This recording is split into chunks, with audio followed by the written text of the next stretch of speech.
O Instituto Outra Via apresenta Recursos para a Facilitação de Grupos em um Enfoque Construcionista Social. Um texto de Carla Guanais Lorenzi. A valorização do trabalho com pequenos grupos tem crescido nas últimas décadas, tanto em função de aspectos sociais e econômicos, como em função de avanços no próprio entendimento do grupo como recurso de intervenção. Assim, para além do entendimento de que o grupo pode ser uma resposta econômica à necessidade dos serviços de atender um número maior de pessoas em menor tempo, tem havido uma maior compreensão de que modelos grupais de intervenção permitem trabalhar aspectos distintos daqueles propiciados por modelos individuais, argumento que tem legitimado o grupo como tecnologia potente em suas próprias características. São muitas as teorias sobre grupo, as quais têm oferecido um amplo repertório de recursos para a prática grupal, nos mais diferentes contextos. O objetivo deste texto é refletir especificamente sobre como o grupo pode ser compreendido a partir de uma epistemologia construcionista social. À luz desta compreensão, busco oferecer alguns recursos para o trabalho com grupos, articulados a exemplos práticos de coordenação de grupos em diferentes contextos. Assim, este capítulo está organizado da seguinte forma. Primeiramente, apresento uma breve reflexão sobre as teorizações existentes no campo da psicologia grupal. Em seguida, discuto o entendimento de grupo como construção social, articulando os pressupostos do construcionismo social ao entendimento do objeto grupo. Por fim, apresento alguns recursos para o trabalho com grupos em diferentes contextos, que dão visibilidade à compreensão do grupo como recurso conversacional. A construção do conhecimento sobre grupo. Os fundamentos iniciais das teorias de grupo encontram suas raízes em abordagens sociológicas, as quais buscaram compreender o funcionamento dos grupos ou fenômenos de massa, multidões. Compreender a participação do indivíduo nos grandes grupos, focalizando como estes modelam ações individuais, foi objeto de interesse de vários estudos ao longo da história. No campo da psicologia, sobretudo a partir do início do século XX, surgiram diferentes teorias sobre grupo, sua dinâmica e modo de funcionamento. Através delas, o grupo emerge como um entre indivíduo e sociedade, como um objeto definido por suas próprias características e passível de investigação. Entre o vasto conjunto de teorias sobre grupo, destacam-se as obras de Levin, Moreno, Bion, Rogers e Pichon Riviere. A despeito das diferenças e especificidades destas teorias, elas têm como aspecto comum a busca pelo entendimento de como os grupos funcionam. Estas teorias procuram descrever como os indivíduos se comportam em grupo, analisar as relações interpessoais possibilitadas nesse tipo de setting e oferecer técnicas para o manejo do processo grupal. Certamente, estas teorias constituem marcos importantes e oferecem as bases centrais que caracterizam o campo da psicologia dos grupos. Por meio delas, cuidar da dinâmica dos grupos passou a ser fundamental na garantia de relações interpessoais mais harmônicas e produtivas. Além disso, estas teorias criaram possibilidades variadas de atuação profissional e o trabalho em grupos passou a ser legitimado como necessário em diferentes contextos. Nesse sentido, estas teorias devem ser valorizadas por suas contribuições à psicologia e pela formulação de vocabulários úteis para a compreensão do funcionamento dos grupos. No entanto, críticas a estes modelos explicativos de grupo começaram a surgir, sobretudo no campo da psicologia social e institucional. Talvez a vertente mais forte destas críticas tenha se desenvolvido a partir de autores filiados à corrente sócio-histórica e à análise institucional, os quais buscaram apontar como os conceitos de grupo presentes nestas teorias pareciam reproduzir uma ideologia individualista de controle e dominação. Como apontou Lane, as teorias tradicionais de grupo trazem como forte marca a busca por definir os papéis e a identidade social dos indivíduos, de modo a garantir a sua produtividade, pela harmonia e manutenção das relações apreendidas na convivência. Desse modo, estas críticas ressaltavam os riscos de uma compreensão essencialista de grupo, em que este emerge como instância histórica, isto é, deslocada do contexto social, histórico e cultural que o produz. Assim, alternativas à discussão sobre dinâmicas subjacentes ao grupo começaram a surgir, marcadas inclusive pela busca por novas terminologias. Estas ressaltavam a noção de processo grupal como alternativa ao conceito de grupo e dinâmica de grupo, ou, ainda a compreensão de grupo como dispositivo, convidando a análise de seus efeitos e a recusa de sua essencialização. Destacava-se, assim, um grupo como recurso para a produção de modos de subjetivação que escapam do modo indivíduo e, portanto, constituindo-se uma aposta ética, estética e política. Nas palavras de Barros, Em um tempo em que há um crescente processo de individualização e privatização das práticas sociais, pensar criticamente sobre as definições de grupo e de seu processo pode ser um modo de contribuir com o fortalecimento de novos modos de subjetivação e a criação de novos laços de solidariedade, de alianças e cidadania. Assim, para a autora, o grupo torna-se um recurso ainda mais tente se puder transpor o modelo individualista, assumindo-se como uma prática sensível ao contexto social, histórico e cultural que o caracteriza. Este texto se alinha a estas perspectivas críticas, que buscam não reificar o grupo como uma verdade a priori, mas ressaltar seu caráter social e historicamente situado. Porém, de modo distinto, busca dialogar especificamente com a definição de grupo como construção social, ilustrando como as ideias lançadas pelo movimento construcionista social na psicologia podem ser úteis para avançarmos também no entendimento do grupo e de seu processo. Grupo como construção social.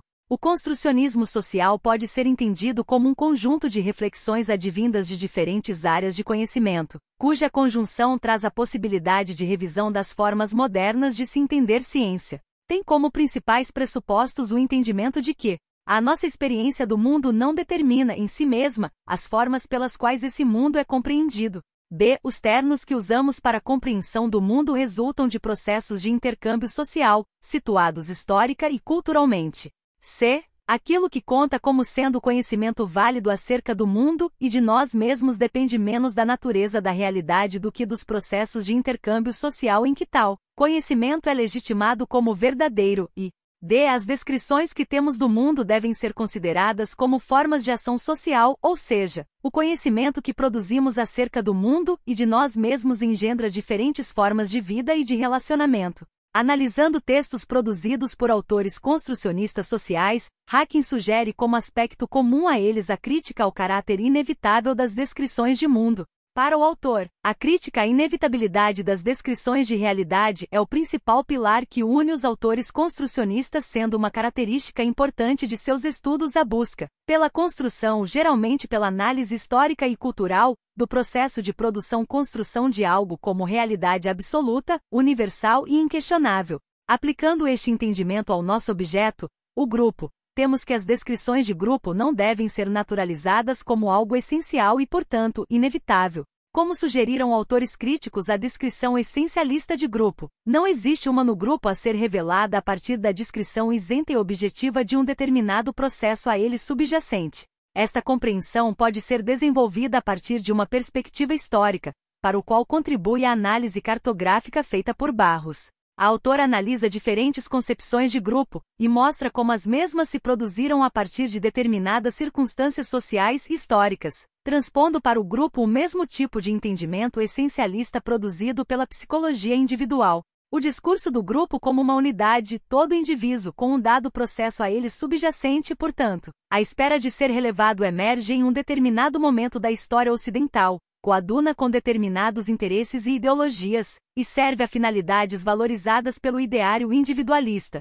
Portanto, este discurso não é inevitável e, sendo assim, pode ser problematizado. A tese do grupo como construção social foi apresentada por Hazera e Japur. Com base nos pressupostos de Gergen, os autores defendem que não existe nenhuma essência em um grupo que demanda por uma determinada descrição sobre ele e sobre o seu processo. Os termos a partir dos quais comumente definimos grupos são resultantes de processos de intercâmbio social, situados histórica e culturalmente, e ganham legitimidade a partir de seu uso nas práticas discursivas. Sendo assim, é importante analisar os efeitos que determinadas formas de descrição de grupo geram para a configuração de práticas sociais. Assim, se pensarmos as diferentes teorias de grupo a partir de epistemologia construcionista social, compreendemos que estas foram produzidas dentro de um projeto científico moderno pautado pela busca por descrições objetivas e acuradas da realidade. No entanto, embora as teorias de grupo tenham cedido à ambição moderna de objetividade e universalidade, o grupo não é uma entidade passível de observação direta. Ao contrário, diferentes teorias constroem o grupo e o processo grupo determinadas maneiras. Grupo como recurso conversacional, recursos para a prática.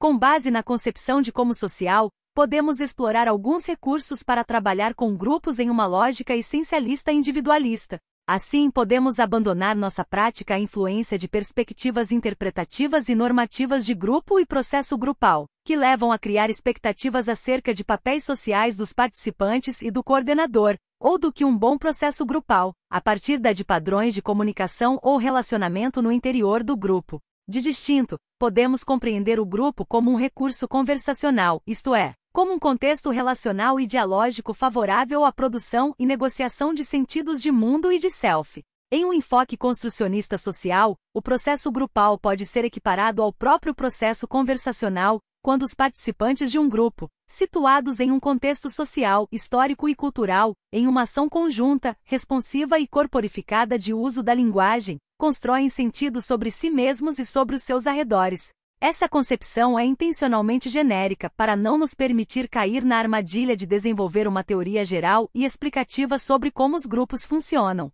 No entanto, sua generalidade nos leva a revisitar as principais proposições construcionistas e extrair delas alguns recursos que podem nos servir de guia em nosso trabalho com grupos, nos mais variados contextos. E é importante destacar que os recursos nomeados aqui são extraídos da obra de diferentes autores, e não necessariamente foram pensados para o trabalho com grupos. No entanto, minha experiência de trabalho e de estudo na área tem mostrado que estas ideias podem auxiliar a construir uma prática bastante original, dinâmica e flexível. Para cada um dos discursos descritos a seguir, busco apresentar exemplos práticos, na expectativa de que estes possam ilustrar a concepção aqui proposta de grupo como recurso conversacional. Há foco no processo de produção de sentidos. Uma perspectiva construcionista social valoriza os processos a partir dos quais as pessoas produzem sentido sobre si mesmas e o mundo em que vivem, a partir de sua participação em práticas discursivas historicamente situadas. Com base nesse, o grupo pode também ser pensado primariamente como um contexto de produção e negociação de sentidos de mundo de self. Em contextos interativos como os grupais, as pessoas se engajavam em práticas discursivas e em linguagem, produzem sentido sobre seus arredores. Podemos recorrer, então, às contribuições dos autores construcionistas para a compreensão de como se dá o processo de produção de sentidos. Gergen, por exemplo, nos apresenta uma teoria relacional do significado, através da qual dá visibilidade para o fato de que as palavras não carregam um significado a elas subjacente. Este é construído a partir de um processo dinâmico de suplementação, em que a resposta de outros interlocutores permite que, relacionalmente, um significado emerja como possibilidade. Da mesma maneira, Schotter ressalta a concepção de linguagem em uso, em que a linguagem é vista não como espelho ou reflexo da realidade, mas como prática social. Quando as pessoas conversam, elas estão criando formas de vida. Baseando-se em algumas contribuições de Bakhtin, o autor define que as palavras são interindividuais, ganhando seu significado apenas na relação que constroem com outras palavras. Como parte de um diálogo, um enunciado está sempre sujeito a novos desenvolvimentos, podendo ser analisado responsivamente, isto é, como uma resposta a uma afirmação anterior, como um desacordo, uma elaboração. Destaca-se na proposta do autor, também a função retórica desse processo de comunicação. Focaliza-se não apenas o conteúdo, mas também a função que as palavras adquirem nos jogos de linguagem de que participam. É importante lembrar que o momento de produção de sentidos também é influenciado pelo contexto social e histórico em que essa produção cultural se dá, o que remete à dimensão habitual e relativamente permanente da linguagem. Como descreve Schotter, não temos como permanecer fora das formas conversacionais de uma cultura, e o sentido de qualquer comunicação estará sempre relacionado a padrões de relacionamento anteriores determinados, histórica e culturalmente. Estas estabilidades no uso da linguagem podem ser observadas pelo uso de discursos sociais, aos quais recorremos quando buscamos dar significado à realidade. No entanto, embora estes discursos sociais permitam a antecipação de algumas possibilidades de significação, estes não podem predizer o curso e resultado de uma interação. O sentido será sempre uma realização momentânea, resultante do diálogo corporificado entre um ou mais interlocutores, em tempo e contexto determinados. Portanto, embora exista potencialmente a possibilidade de inúmeras descrições sobre o mundo, esta será sempre limitada pelo contexto. Para Schotter, estamos permanentemente inseridos em um fluxo de atividade espontânea e responsiva entre nós e o mundo que nos cerca. Somos participantes de um fluxo interminável de atividade em desenvolvimento, partes interrelacionadas de um todo vivo, estando sempre em relação uns com os outros e com nossos arredores. Podemos nos apoiar nas descrições destes autores para compreendermos o processo grupal como processo conversacional. Quando as pessoas conversam em grupo, o que falam ganha sentido a partir das respostas que são dadas pelos participantes no próprio momento interativo, tendo como pano de fundo as possibilidades de significação delimitadas pelo contexto social e cultural mais amplo em que esta interação se desenvolve. Além disso, ao conversarem em grupo, as pessoas concordam entre si, confrontam seus posicionamentos, explicam-se, defendem-se e, enfim, fazem coisas com a linguagem, construindo determinadas realidades e possibilidades de vida. Esta concepção relacional de linguagem pode ser bastante instrumental para a facilitação de grupo. O facilitador pode deslocar sua atenção tanto para o que como para o como as pessoas conversam. Pode também se manter atento aos efeitos da conversa, questionando que realidades se produzem naquela interação. Além disso, pode observar como o contexto social e histórico circunscreve a interação grupal, com especial atenção aos discursos sociais, muitas vezes hegemônicos, favorecendo ou limitando a produção de sentidos no contexto das interações grupais. Para exemplificar, citamos 2 exemplos que podem dar visibilidade para essa aproximação entre processo grupal e próprio processo conversacional. Em estudo anterior, estudamos como se deu o processo de negociação de sentidos em um grupo terapêutico no contexto de saúde mental. Em nossa análise, identificamos que, ao conversarem sobre suas dificuldades e problemas de vida, os participantes desse grupo construíram alguns sentidos que, para eles, explicariam a causa ou origem de suas dificuldades, e que guardavam relação com os discursos sociais mais amplamente conhecidos sobre doença mental. Aceitando o convite construcionista social, buscamos em nosso estudo analisar, nas interações do grupo, as seguintes questões: que práticas sociais estes discursos sobre doença mental sustentam? Que formas de relacionamento promovem? Que identidades são construídas a partir destes modos de descrição?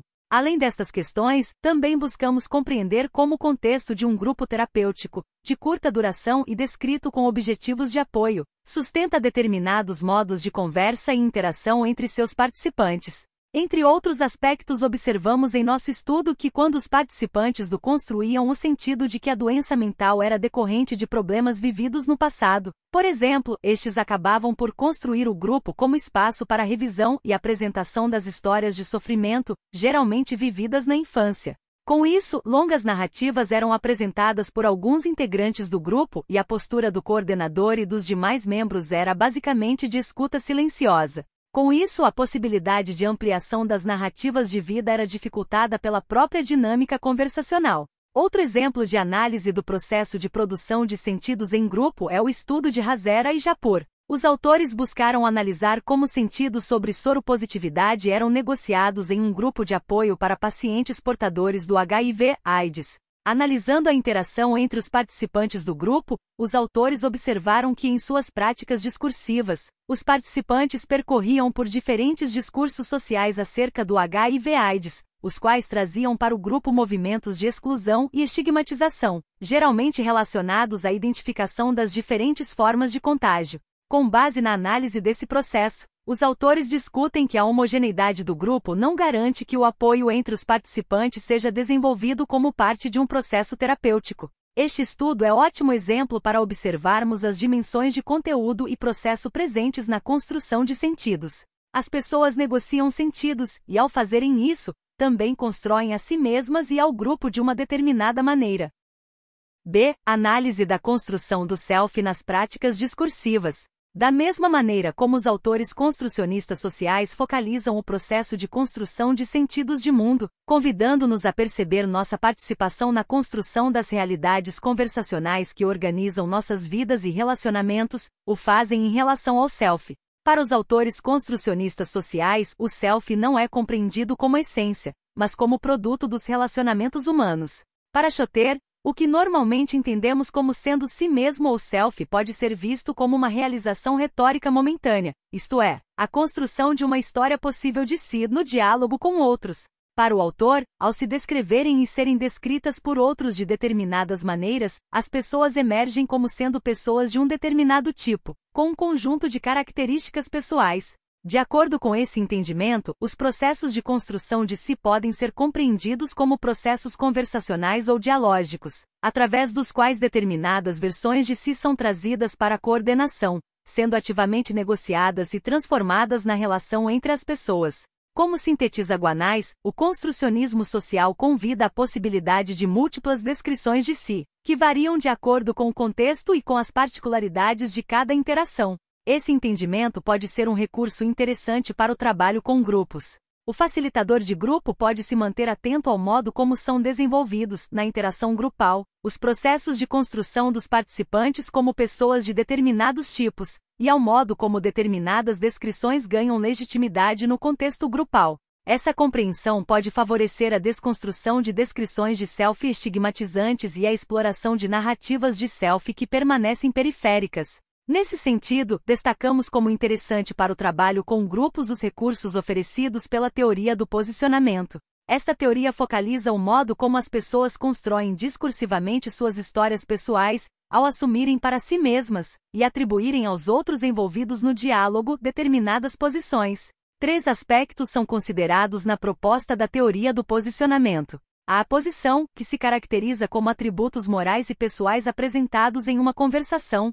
B. A força social da ação, que se associa às possibilidades de ação que se derivam da posição adotada, na relação estabelecida entre os demais interlocutores e C. A linha de história, que remete às histórias conversacionais que organizam a construção de uma data narrativa. A relação entre estes aspectos permitem compreender como a pessoa se constrói nas trocas dialógicas que participa, a partir das posições que adota e que lhes são atribuídas em seus relacionamentos. Alguns autores utilizaram a teoria do posicionamento para a descrição de processos grupais como Hazera, Japur e Rapizo. Em seus estudos, a análise da negociação das posições pessoais no grupo foi feita de maneira a ilustrar como determinadas posições tornavam-se possíveis no contexto grupal e suas implicações. C. Problematização de metanarrativas. Os autores construcionistas sociais geralmente se definem por assumirem uma perspectiva crítica em relação ao status quo, questionando as metanarrativas explicativas sobre o mundo e sobre o self. Assim, buscam problematizar construções de sentido que afirmam verdades como se elas existissem no mundo de maneira independente dos processos de intercâmbio social que as produzem e legitimam como tal. Mcenami descreve de maneira didática o processo de sentidos, dando visibilidade para como, na coordenação de nossas ações no cotidiano, construímos os sentidos, valores e tradições que vivemos como sendo a realidade. A questão central colocada pela autora é que estamos imersos nesse processo, que passamos a nos relacionar com tais sentidos, valores e tradições como se fossem absolutos, nos distanciando dos processos a partir dos quais estes foram construídos e legitimados como verdade. Uma importante função do facilitador de grupo pode ser a adoção de uma postura sensível a estas metanarrativas, assumindo um posicionamento ético e político, comprometido com sua problematização, sobretudo quando a análise de seus efeitos denunciam a sustentação de práticas estigmatizantes e opressoras. No estudo de Hazera e Japur citado anteriormente, a sensibilidade dos terapeutas à necessidade de ampliação dos entendimentos acerca da vida com HIV/AIDS permitiu questionar o estigma que aparecia associado a alguns discursos sociais, como, por exemplo, o discurso de risco. Os autores definem esse posicionamento como ético e político, e apontam como função do terapeuta assumir uma postura ativa de investigar, questionar, explorar novos horizontes, mantendo um clima de negociação, para que sua intervenção questione a estabilidade das formas hegemônicas de se conversar sobre AIDS e grupo e possa contribuir na produção de mudanças, e de outras descrições e formas de se viver com o HIV/AIDS. Outro exemplo pode também ser útil para compreender como a problematização das metanarrativas explicativas sobre o mundo pode ser um recurso útil à facilitação de grupos. Alguns autores têm questionado a presença do discurso do déficit no campo da saúde mental. Apontam que o discurso do déficit se sustenta em uma ideologia individualista, e traz como consequências culturais processos de estigmatização dos indivíduos, julgamento moral, responsabilização e culpabilização individual, e desempoderamento. Para estes atores, é fundamental analisarmos os processos de construção social da doença mental como déficit e nos envolver na construção de práticas que explorem recursos e promovam o empoderamento. Se transpusermos essas reflexões para o contexto do trabalho com grupos, podemos problematizar, por exemplo, a lógica educativa e disciplinar que atravessa, muitas vezes, o trabalho em grupos psicoeducativos no contexto de saúde mental. Muitas vezes, coordenadores desse tipo de grupo atuam como professores, construindo o grupo apenas como contexto para a compreensão e a aceitação passiva da doença mental. Certamente adquirir conhecimento sobre o diagnóstico é um aspecto importante que permite a muitos pacientes desenvolverem autonomia, relacionarem-se melhor com seus problemas e ampliar sua rede de relações sociais. No entanto, esse processo de conhecimento não precisa se dar de maneira crítica. O grupo pode se construir como uma instância reflexiva que serve também para discutir as tensões do diagnóstico e até mesmo alguns efeitos indesejáveis do tratamento psiquiátrico. Isso permite que as pessoas sejam valorizadas como agentes de seu processo terapêutico e que participem de maneira corresponsável no processo de cuidado. D. Reconhecimento da dimensão ética e política do trabalho com grupos. Como abordamos nos exemplos acima, o trabalho com grupos certamente pode ser investido de um maior comprometimento ético e político com a transformação de determinadas realidades conversacionais. Essa postura pode nos distanciar de teorias ou modelos que usam o grupo como recurso para promover a adaptação do indivíduo a uma ordem social pré-estabelecida ou a aceitação de discursos hegemônicos. Pensamos que o grupo é uma tecnologia potente para fortalecimento de redes de solidariedade e para a promoção da ideia de coletivo, valorizando-se a construção da cidadania e maior participação social. Os exemplos anteriores sobre o processo de negociação de sentidos em grupo ilustraram esse aspecto.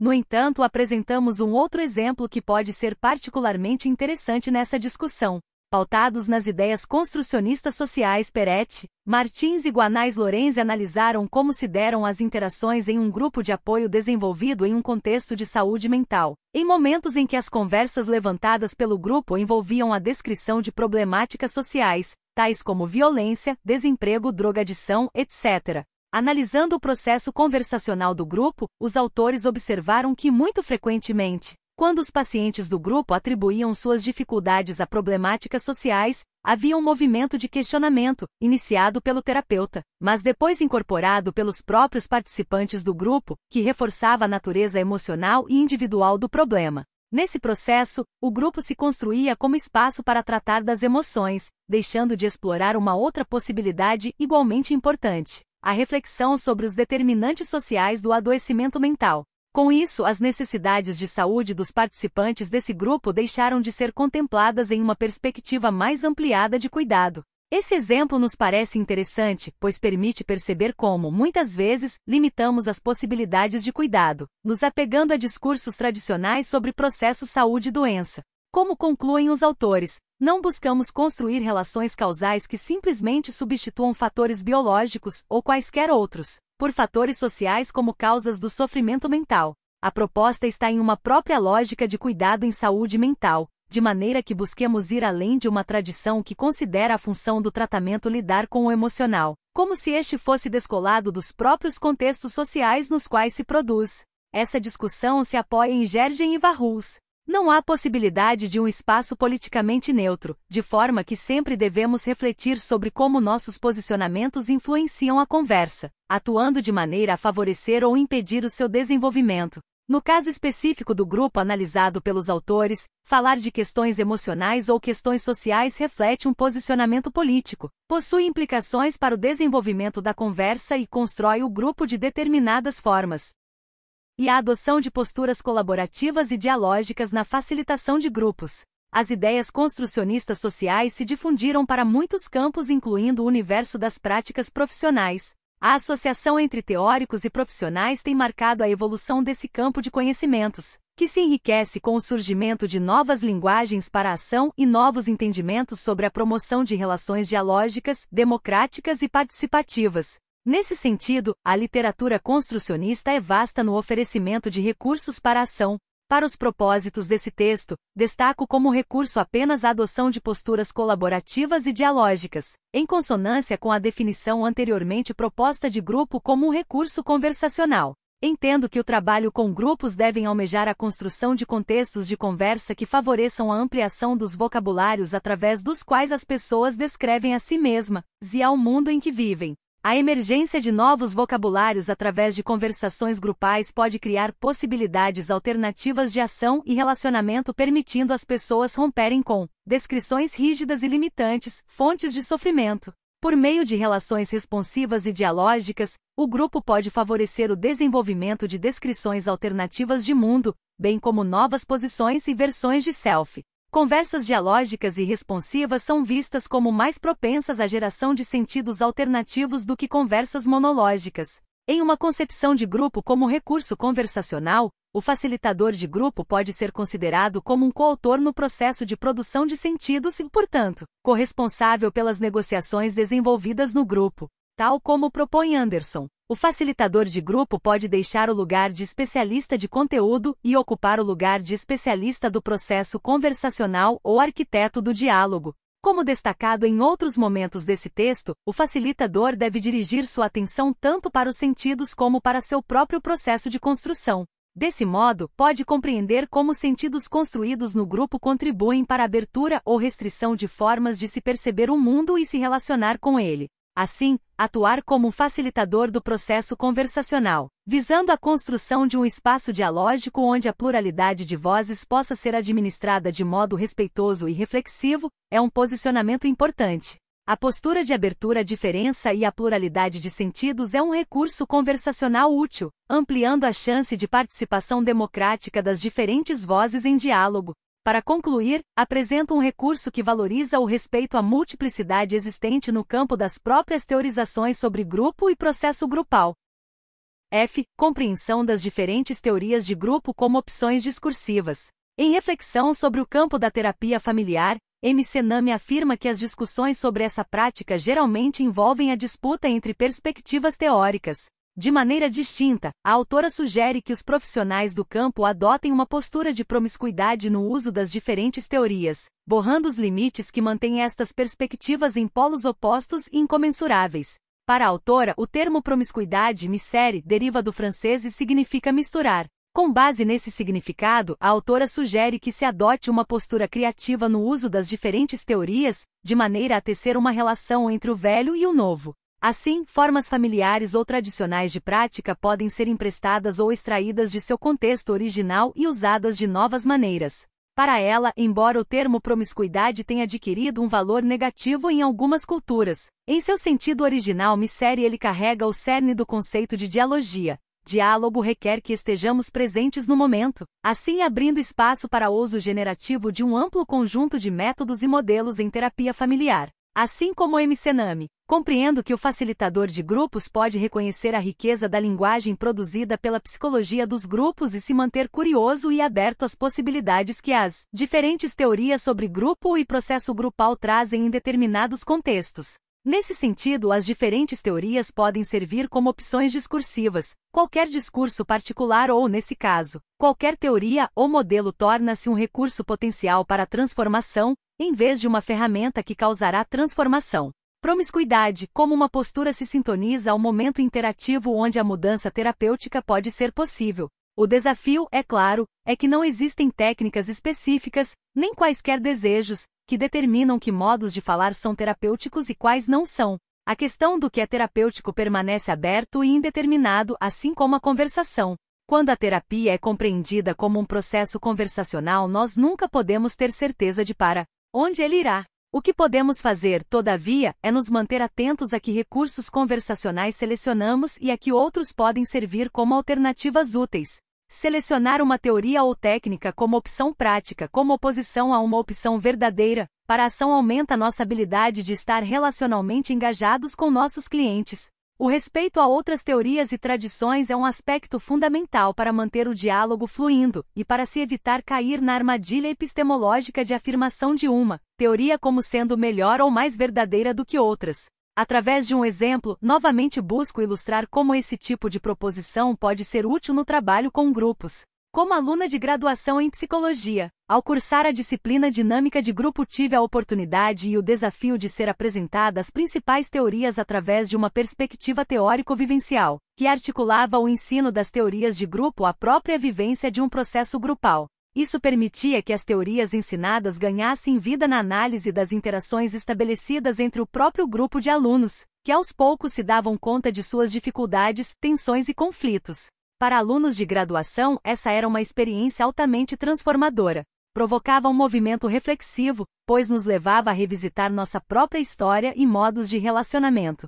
A disciplina ensinava sobre grupo e, ao mesmo tempo, mudava nossa história como grupo. Integrava, desse modo, a dimensão emocional à dimensão cognitiva, ampliando a concepção de ensino-aprendizagem. Assim, o estudo da proposta de Levin impulsionava-nos a pensar sobre as maneiras como nos comunicávamos em grupo, e sobre o quanto distâncias sociais e psicológicas funcionavam como entraves para o bom funcionamento grupal. Refletir sobre esses modos de relacionamento era fundamental para a efetivação de comunicação mais autêntica e para a retomada do desenvolvimento do grupo rumo a maior produtividade, aqui relacionada à efetivação do processo de aprendizagem. O estudo da teoria de Bion também era transportado para a própria vivência em sala de aula. Desse modo, podíamos perceber se atuávamos como um grupo de suposto básico ou como um grupo de trabalho.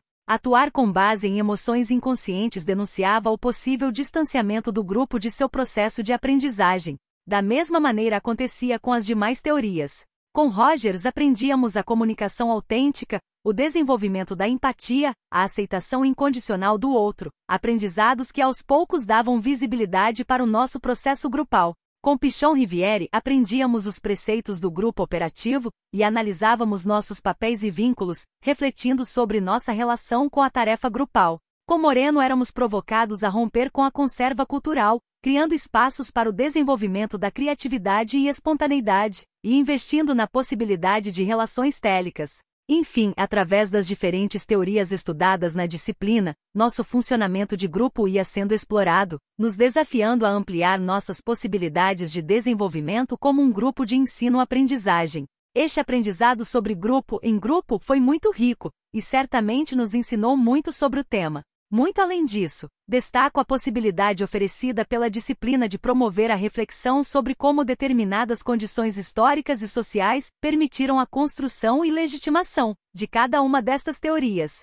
Assim, mais do que compreendê-las como descrições verdadeiras do grupo e do processo grupal, estas eram exploradas em sua potência para a promoção de algumas reflexões e também em seus limites. Se pensarmos esse exemplo a partir de uma epistemologia construcionista social, podemos compreender a crítica apresentada no início desse capítulo. O grupo não é uma entidade passível de observação direta. As teorias constroem o grupo e o processo grupal de determinadas maneiras, informado por suas concepções teóricas e epistemológicas. O facilitador de um grupo participa ativamente da construção do próprio fenômeno grupal que posteriormente observa e revela. Por isso se fazia tão possível a nós, estudantes de graduação, vivenciamos os mesmos processos de grupo descritos pelos autores em suas obras. Determinadas linguagens nos permitiam performar o grupo de certas maneiras. Neste caso específico, o facilitador assumiu uma postura de respeito em relação às diferentes teorias de grupo, construindo um contexto coerente e sensível à sua proposta de ensino e aprendizagem. Considerações finais. O real não está na saída nem na chegada. Ele se dispõe para a gente no meio da travessia. João Guimarães Rosa. Os recursos nomeados nesse capítulo foram apresentados na expectativa de contribuir com a compreensão de como determinadas ideias construcionistas sociais podem ser pensadas como recurso para o desenvolvimento de práticas grupais. Certamente nomear estes recursos é uma estratégia retórica, que não deve ser tomada como a proposta de um guia técnico para o trabalho com grupos. O trabalho com grupos envolve um dinamismo muito maior, que dificilmente conseguiria transpor na redação desse capítulo. Cada travessia é única e liga a partida da chegada de maneira sempre muito particular. Neste percurso, realidades conversacionais se produzem, configurando possibilidades de vida para todos aqueles envolvidos no acontecer grupal. Atenção à travessia e às interações que permitem construir cada grupo de maneira singular é talvez o principal recurso de um facilitador de grupo. Assim, espero que a discussão apresentada neste capítulo sirva para a compreensão do grupo como construção social, e que, coerentemente com esse entendimento, que a concepção de grupo como recurso conversacional seja considerada apenas como uma opção discursiva, e os recursos dela decorrentes explorados de maneira sempre original, a cada nova proposta de grupo desenvolvida.